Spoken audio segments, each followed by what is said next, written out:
A health alert tonight about a rare polio-like disease affecting mostly kids. Acute flaccid myelitis, or AFM, is a condition that affects the spinal cord and can cause paralysis. Tonight we're learning 10 more cases have been confirmed by the CDC.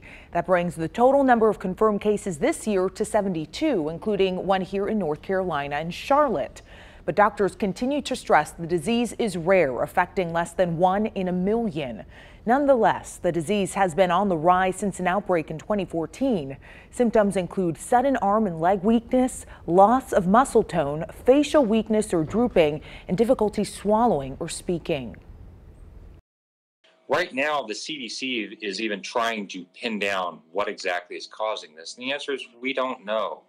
It's likely a very complex interplay between a specific virus and a specific person's immune system.